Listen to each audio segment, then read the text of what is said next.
오늘 본문의 내용은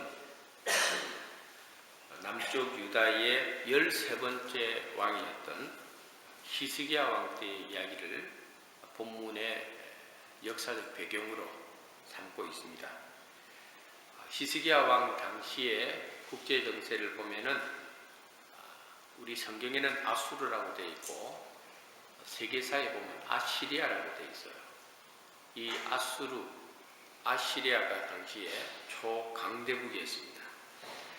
이 아수르가 영토를 확장해 나가는 과정 속에서 북쪽 이스라엘이 먼저 아수르에 의해서 BC 722년에 망하고 맙니다. 북이스라엘을 무너뜨린 아수르는 곧 이어서 남쪽 유다를 표적으로 삼게 되었습니다. 그래서 열왕기하 18장을 읽어보면은 히스기야 왕이 왕위에 오른 지 14년 되던 해에 아수르가 남쪽 유다를 침범하게 되었습니다. 굉장히 위험한 시기에 히스기야 왕이 아수르하고 평화협정을, 말이 평화협정이지 사실은 굴욕적인 협정을 맺게 됩니다. 더 이상 남쪽 유다를 공격하지 않는 조건으로 남쪽 유다가 아수르에게 엄청난 공물을 바쳐야 했습니다. 그래서 열왕기하 18장을 읽어보면 당시에 은 300달란트와 근 30달란트를 아수르의 조공으로 바치는 조건이었습니다. 그것을 마련하느라고 남쪽 유다 히스기야 왕과 남쪽 유다 백성들은 그들의 성에 보관하고 있던 은이고 금이고 심지어는 하나님 성전에 보관하고 있던 은과 금, 그것도 모자라가지고 왕궁에 금으로 덧비춰져 있는 그런 것까지도 다 벗겨내가지고 그래가지고 이 아수르에게 조공을 바치는 그런 상황까지 왔습니다. 그렇게 바치면은 아수르가 평화협정을 맺었기 때문에 침범을 하지 말아야 되는데 다시 재침공을 하게 되었습니다. 그래서 오늘 본문에 보니까 1절에 속이는 자라 하는 이 표현은 뭔가 하면은 아수르를 의미합니다. 평화조약을 맺어놔 놓고 그것을 어긴 아수르를 성경은 속이는 자라고 이렇게 표현하고 있습니다. 이런 아수르의 당시의 모습을 보면서 우리 그리스도인들도 평소 생활 속에서 약속을 잘 지키고 신뢰를 잘 지켜 나가는 관계가 굉장히 중요하다는 것을 우리는 알아야 되겠습니다. 우리 기독교인들이 정직하게 말하고 정직하게 행동하고 약속은 지켜줄 수 있는 것이 우리 기독교인들의 기본적인 생활 모습입니다.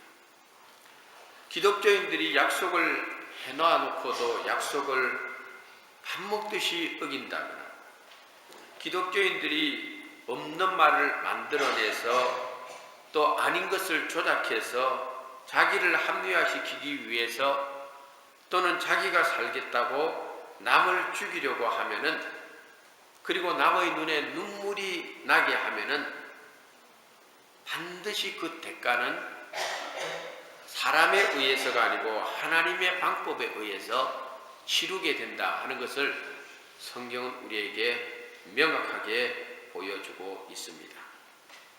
그렇기 때문에 힘이 있다고 해서 그 힘을 가지고 남을 괴롭힌다는 것은 우리 기독교인들이 가져서 될 태도가 아닙니다. 교회 안에서도 교묘한 힘의 논리를 가지고 교회를 어지럽히거나 남을 짓밟으려고 하는 사람, 그런 사람은 반드시 하나님께서 그 문제를 해결하게 되는 것입니다. 우리가 알아야 될 것은 하나님이 움직이시기 전에, 하나님이 해결하기 전에 반드시 강팍하고 교만한 마음을 회개하는 것, 그것이 살 길입니다. 이것은 제 이야기가 아니라 성경이 가르치는 진리입니다.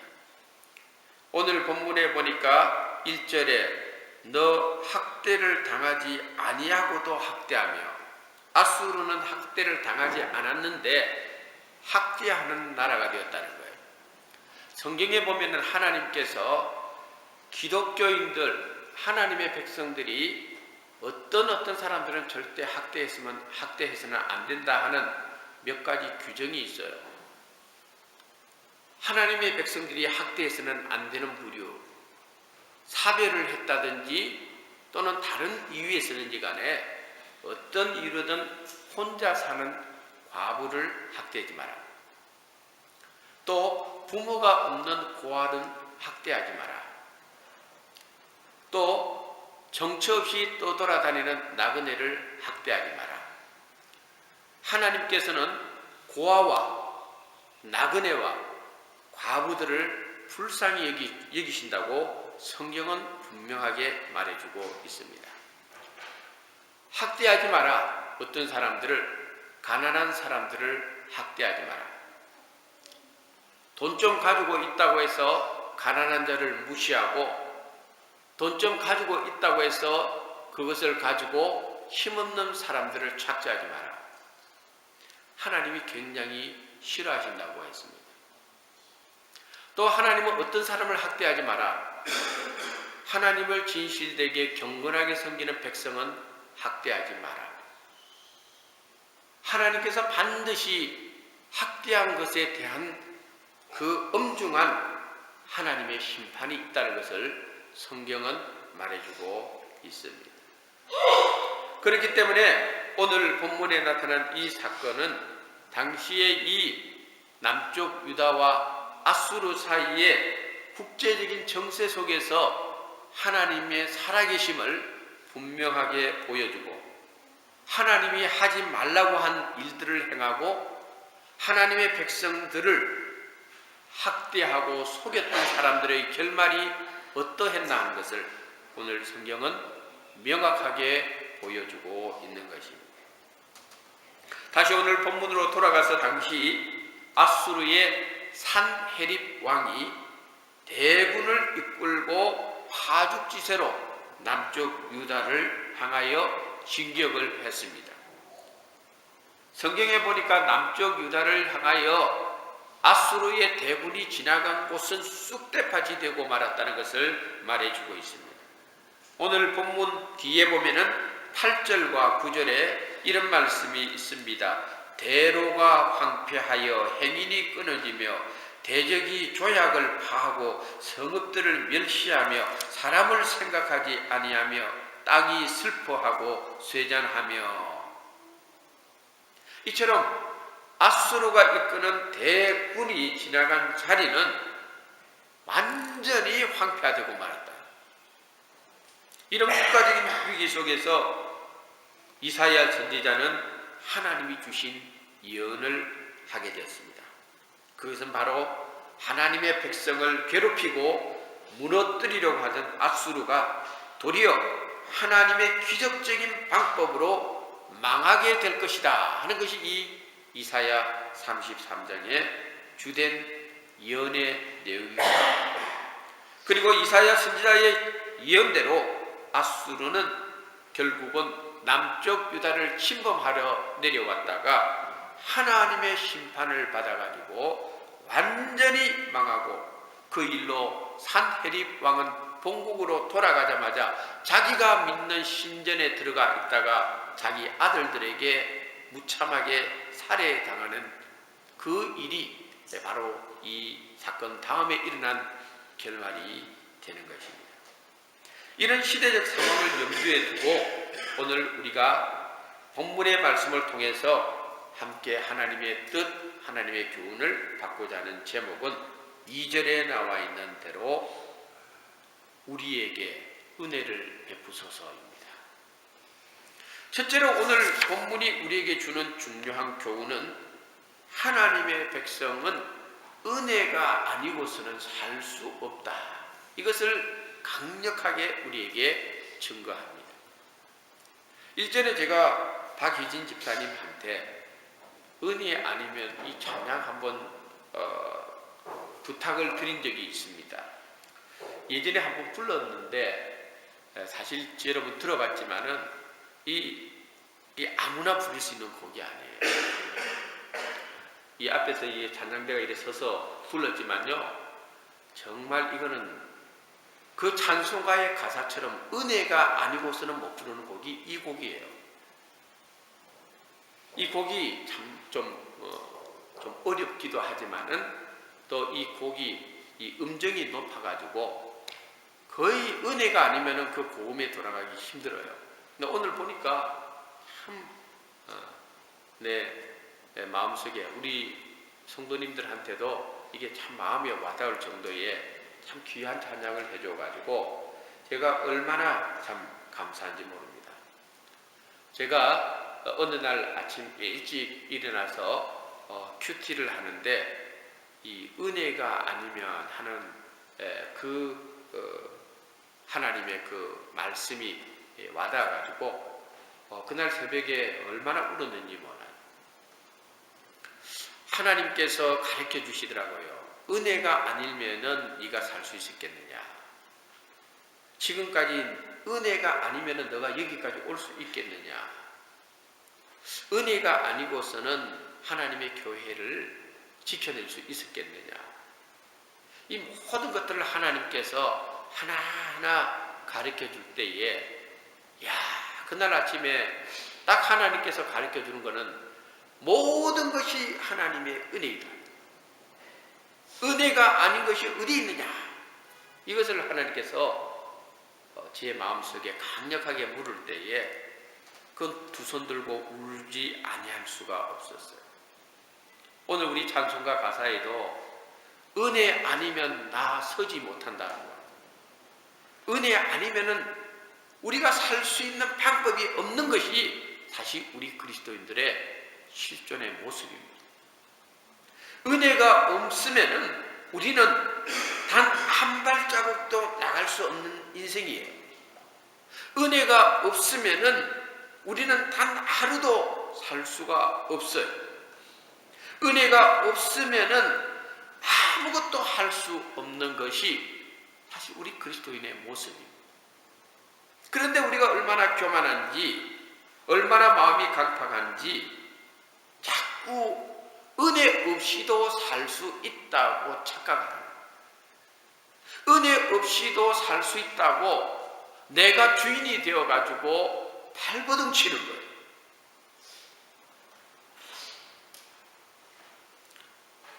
오늘 아침에도 제가 말씀을 준비하면서 이 찬양을 듣고 또 이 찬양을 또 들었어요. 그런데 오늘 아침에도 너무너무 하나님의 깊은 은혜가 내 마음을 사로잡을 때 정말 하나님의 은혜가 귀하구나. 내가 무엇이간데 하나님 이렇게 당신의 은혜 속에서 붙들어 주시는가. 오늘 이사야 선지자는 이렇게 고백합니다. 여호와여 우리에게 은혜를 베풀어 주시옵소서. 왜?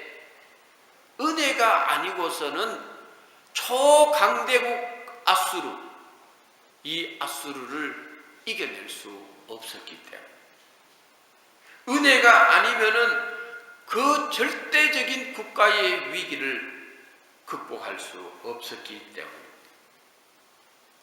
힘으로는 18만 5천 명이라고 하는 산헤립이 이끌고 온 아수르의 대군을 이겨낼 수 없었던 것입니다.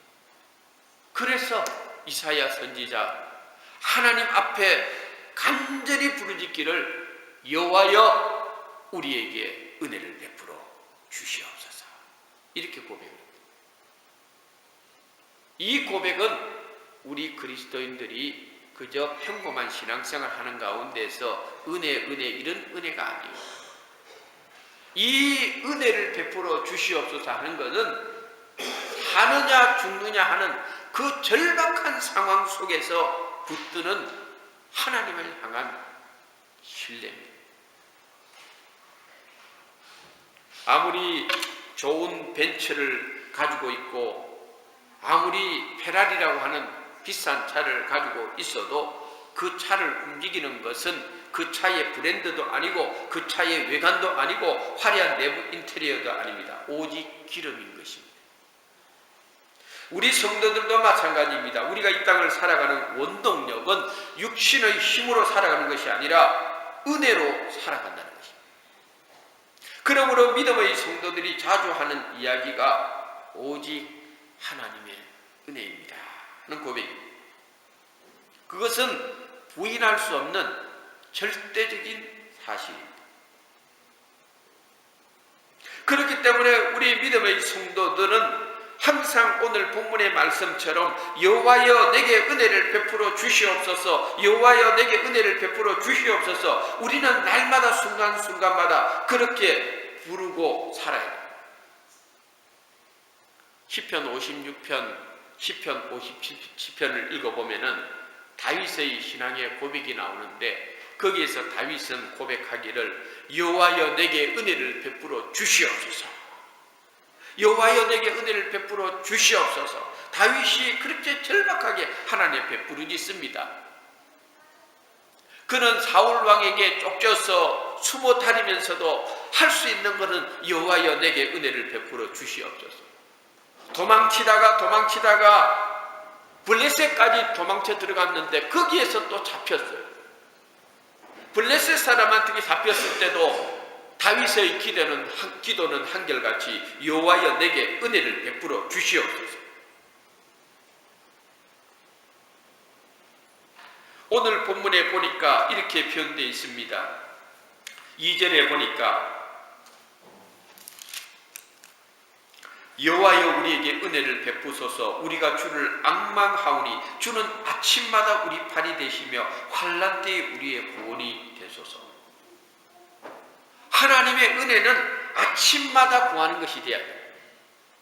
하루를 시작하면서 오늘도 하나님 내게 은혜를 주셔야 되겠습니다. 여러분들이 무슨 특별한 문제가 있어서가 아니고 여러분의 삶에 별 문제가 없고 평안하다 할지라도 여러분은 하루를 시작하면서 오늘 아침마다 여호와여 내게 은혜를 베풀어 주시옵소서 했던 이 고백처럼 우리는 평온할 때도 하나님의 은혜를 구하고 살아야 돼요. 그런데 오늘 본문에 보니까 우리가 큰 대적의 아픔, 대적의 위협을 받고 고통스러운 문제를 안고 정말 힘들고 괴로운 일들을 만났을 때도 우리는 여호와 하나님께 다윗처럼 이사야 선지자처럼 히스기야 왕처럼 하나님의 은혜를 구하고 살아야 돼요. 앙망한다 하는 이 표현은 히브리어로 카와라고 부르는데 이것은 하나님을 신뢰하되 끝까지 인내하면서 하나님을 신뢰하는 것을 의미합니다. 힘들고 어려워도 한번 하나님을 신뢰했으면은 끝까지 그 하나님 붙들고 나아가는 것이 앙망한다는 히브리어. 조금 믿다가 내 뜻대로 안 되면 그만두고, 조금 뭐 하다가 내 기대대로 미치지 않으면 그만두고 그러는 것이 아니라 하나님을 한번 신뢰했으면은 끝까지 하나님을 신뢰하는 것. 하나님의 은혜를 구했으면은 끝까지 그 은혜 속에 머무는 것. 이게 바로 오늘 본문에 나타나 있는 앙망하다는 표현입니다. 하나님을 앙망하는 성도에게 하나님은 반드시 은혜의 결과를 보여주는 것입니다. 그 다음에 오늘 본문에 보니까 은혜가 뭐냐? 은혜는 기쁨이고 감사라는 것을 가르쳐 줍니다. 은혜라는 것을 신학적으로 한 문장으로 표현하면은 받을 만한 자격이 없는 사람에게 거저 주시는, 공짜로 주시는 그 선물을 기독교에서 말하는 은혜랍니다. 여러분 한번 생각해 보십시오. 여러분들에게 어느 날 누군가로부터 여러분들은 은혜를 받을 선물을 받을 생각도 안 하고 있었는데 또 나는 그럴 만한 선물을 받을 자격이 없다고 생각했는데 큰 선물을 여러분에게 누군가로부터 받았다고 생각해요. 여러분 어떤 생각이 들어요? 첫째는 나는 그런 선물을 받을 만한 자격이 없는데도 그런 선물이 내게 딱 주어졌을 때 첫 번째 반응은 기쁘다. 기쁘다. 야, 선물 자체가 내를 기쁘게 하지만은 받을 만한 자격, 생각지도 않은 선물을 받았을 때의 기쁨은 몇 배나 큰 거죠. 그래서 기독교에서 말하는 은혜의 그 뜻 안에는요, 기쁘다 하는 것이 반드시 들어있는 거예요. 그래서 내 삶 속에 은혜가 있으면은 은혜 받은 성도들은 마음이 기뻐요. 은혜 받은 사람들은 남이 봐도 저 사람 뭐가 그렇게 기쁠까? 근데 은혜 받은 사람들은 정말 기뻐요. 그거는 세상이 줄 수 있는 기쁨이 아니에요. 어느 날부터 내 삶 속에 짜증나고 은혜가 없어지고 신경질적이고 그런 생활 태도가 자꾸 반복되어질 때 여러분, 아, 내가 지금 은혜에 문제가 있구나 하는 것을 빨리 캐치해야 돼요. 그래서 사도 바울은 빌립보 교회 교인들에게 주 안에서 기뻐하라. 내가 다시 말하노니 기뻐하라. 오늘 우리가 불렀던 찬송가 가사처럼 내가 매일 기쁘게 순례이길 행함은 이 기쁨이라고 하는 것은 은혜 받은 사람의 내적 외적 표시가 기쁨이 충만한 거예요. 왜? 은혜는 기쁨이기 때문에. 다시 우리가 선물로 이야기로 돌아가 보면은 생각지도 못한 선물, 그것을 받을 만한 자격이 전혀 없는 나에게 선물이 주어졌을 때 기쁨뿐만 아니라 또 한 가지 우리가 반응할 수 있는 감정은 감사예요. 어떻게 내가 이런 걸 받을 수 있을까? 이 감사라는 것이 또 다른 은혜의 모습으로 우리 속에 나타나고 있는 것입니다. 그래서 하나님의 은혜를 충만히 누리는 사람은요, 참 그 사람의 입에서 생활 태도 속에서 감사가요 계속 이어져요. 좋은 일이 있어도 감사하고 좀 언짢은 일이 있어도 또 다른 이 가운데 하나님의 뜻이 있겠지라고 또 감사하는 거예요. 이래도 감사하고 저래도 감사하는 것은 은혜가 주는 특혜다 이 말이에요. 그래서 내 삶 속에 감사가 없어지기 시작하면요 자꾸 원망하고 불평하고 마음이 불편하고 눈에 보이는 것 자체들이 다 짜증나는 거예요. 하나님의 은혜가 내 속에 충만히 들어오면은요 그저 이래도 감사하고 저래도 감사한 것 뿐이에요. 그렇게 되면은 사도 바울이 데살로니가 교회에게 권면한 것처럼 범사에 감사라는 말이 틀린 말이 아니다 이 말이에요.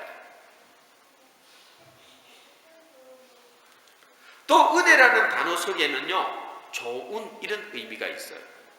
은혜는 좋은 것이에요.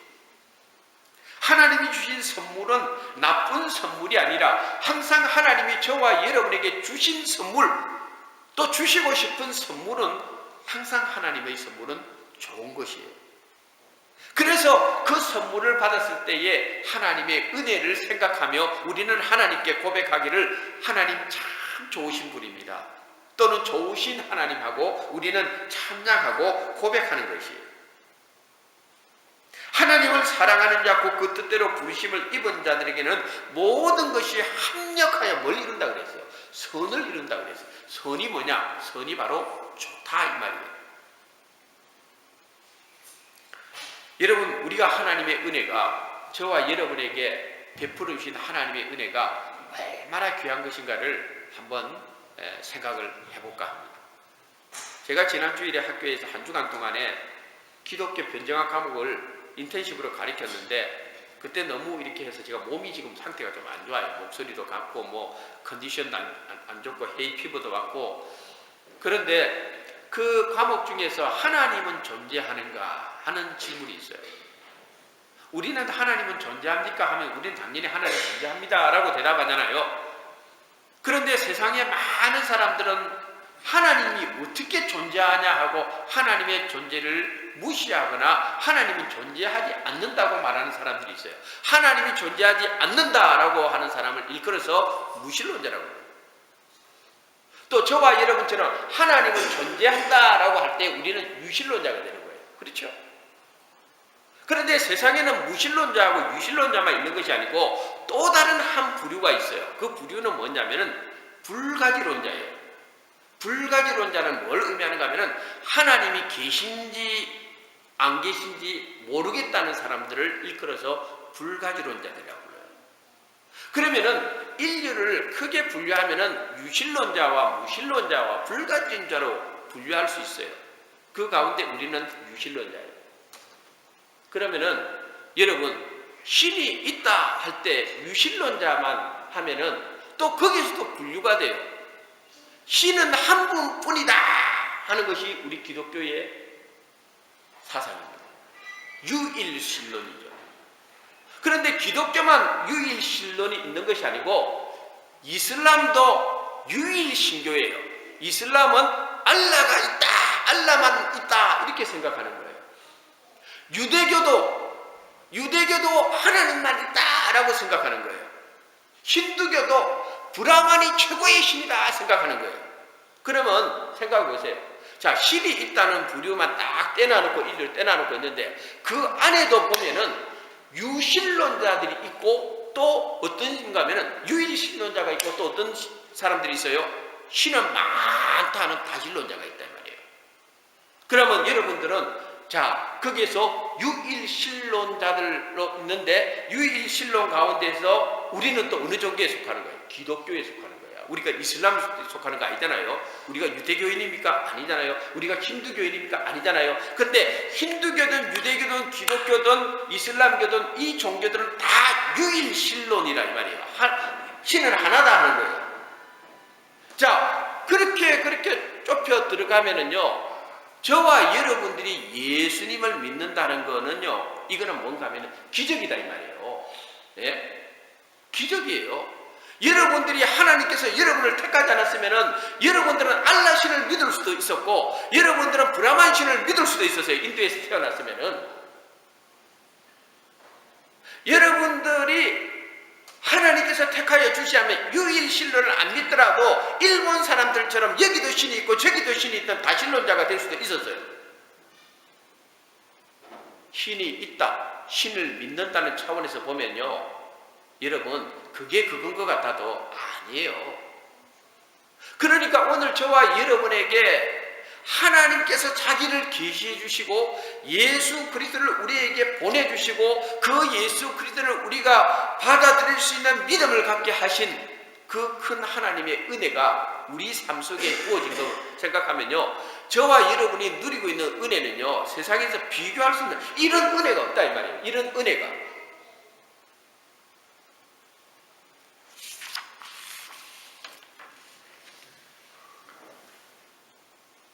마지막으로 오늘 본문은 여호와를 경외함이 내 보배니라 그랬어요. 제가 재영형제를 이렇게 보니까 재영형제는 사람이 참 이렇게 순진해요. 우리 재영형제는 참 순진해요. 앞으로 좋은 이제 저 여자를 만나야 될 건데,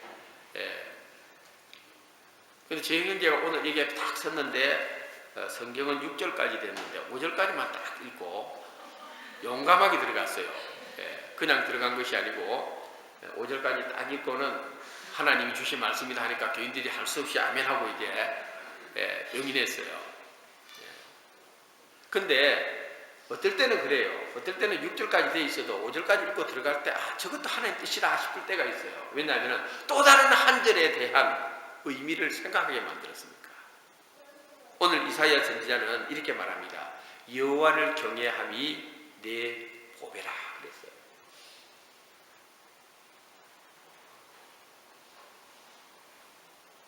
은혜가 뭐냐 하면요, 은혜는 하나님의 방법대로 살아가는 것이 은혜예요. 내 방법대로 사는 건 은혜가 결코 될 수가 없어요. 하나님의 방법대로 살아가는 것이 은혜예요. 그러니까 이게 하나님의 방법대로 살아가는 게 쉬운 게 아니다 이 말이에요. 여러분 그렇죠? 쉬운 게 아니에요. 왜? 내한테는 죄악된 본성이 있기 때문에 하나님은 너 이렇게 살면 안 될까 하고 하는데 우리는 또 반대로 하나님 그냥 나는 이렇게 살렵니다 하는 것이 우리 인생의 모습이라는 거예요. 은혜라고 하는 것은 결국은 하나님의 방법대로 살려고 하는 훈련이에요. 그 훈련이 쉽지 않기 때문에 우리는 어떨 때는 내 방법도 써보고 내 지식도 한번 써보고 또 다른 사람도 한번 의지해보고 이러지만요, 성경이 우리에게 가르쳐주는 은혜의 원리는 철저하게 하나님 방법대로 사는 거예요. 내 눈에 좀 좋지 않게 보이더라도 또 내 마음에 좀 마음에 들지 않는 것 같다 할지라도 하나님이 그렇게 살면 어떻게 했느냐 할 때 그냥 그렇게 자기를 부인하고 하나님 방법대로 사는 것, 이게 바로 은혜라고 봅니다. 왜 그러냐면은 우리 힘으로는 절대 세상을 못 이겨요. 남쪽 유다의 힘으로 아수르를 못 이기듯이 우리 힘으로는 세상을 절대 못 이겨요. 우리 방법으로 절대 세상의 방법을 이길 수가 없어요. 그래서 은혜는 뭐냐면은 하나님의 방법대로 가는 거예요. 하나님의 방법대로 가는 거예요. 하나님의 방법대로 하나님 바라보는 거예요. 나중에 여기에 하룻밤 새에 하나님이 보낸 천사가 둘도 필요 없어. 천사 하나가 밤새도록 18만 5천 아수르 대군을 다 죽여버렸어요. 히스기야 왕이 남쪽 유다 군대 동원해서 이긴 게 아니에요. 히스기야 왕과 남쪽 유다 이사야 선지자는 하나님 우리에게 은혜를 베풀어 주시옵소서 하고 하나님만 바라봤어요. 그랬더니 하나님이 당신의 방법으로 해결해 주셨다 말이에요. 그러므로 우리가 하나님 앞에서 은혜를 사모하고 은혜를 갈망하고 그럴 때에 하나님은 우리에게 은혜를 주실 때 어떻게 은혜를 주시는가 하면은 하나님께서 우리에게 당신이 친히 능력이 되어 주신다.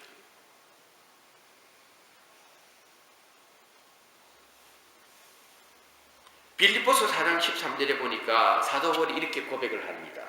내게 능력 주시는 자 안에서 내가 모든 것을 할 수 있다고. 여러분 그거 많이 외우고 있죠.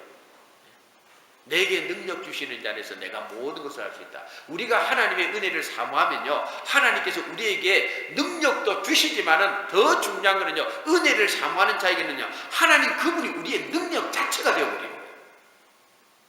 그러니까 오늘 놀랄만한 역사가 히스기야 왕 시대에 일어난 거예요. 그러므로 저와 여러분에게 주신 이 하나님의 이 은혜라는 것은 그냥 한 아리씩 은혜 많이 받았어요. 그것도 하나님의 은혜죠. 이런 차원이 아니고, 은혜는요, 하나님의 능력이라는 걸 알아야 돼요. 오늘 말씀의 결론입니다. 우리에게 은혜를 베풀어 주시옵소서. 그 위기 가운데서 이사야 선지자가 또 하나님의 백성들이 그렇게 하나님의 은혜를 구할 때 하나님은 하나님의 방법으로 국가적인 위기를 극복하고 남쪽 유다를 지켜주셨던 것을 보면서 오늘 저와 여러분의 삶 속에도 은혜를 구하는 자에게는 결코 하나님께서 그 얼굴을 외면하지 않는다는 것을 기억하시고, 여러분 오늘 이사야 선지자의 이 예언처럼 아침마다 여러분 시간 될 때마다 여러분의 심령에서 토해내는 기도가 있다면 주님 은혜를 베풀어 주시옵소서. 주님 이런 문제가 있는데 은혜를 베풀어 주시옵소서. 주님 이런 고민이 있는데 은혜를 베풀어 주시옵소서. 주님 이거는 도대체 내 힘으로 할 수 없는 건데 은혜를 베풀어 주시옵소서 할 때에 반드시 하나님의 은혜의 역사가 임한다는 것을 기억하고 하나님의 방법대로 순종하고 은혜 가운데 가는 우리 모두가 되시기를 주님의 이름으로 축원합니다. 아멘. 하나님 아버지, 은혜가 아니고서는 살 수가 없고 은혜가 아니고서는 설 수가 없는 우리 인생인 것을 깨닫게 해주시니 감사합니다. 은혜가 부족할 때, 은혜가 떨어졌을 때 얼마나 우리의 영혼이 황폐화될까요? 오늘 우리 가운데에서 당신의 은혜를 풍성히 부어주셔서 은혜가 주는 기쁨 속에 거하게 하시고 은혜가 주는 감사 속에 거하게 하시고 은혜가 주는 좋은 것 속에 거함으로 말미암아 오직 나를 죽이고 하나님의 방법대로 순종하며 살아가는 주의 백성들 될 수 있도록 축복하여 주시옵소서. 예수님의 이름으로 기도드리옵나이다.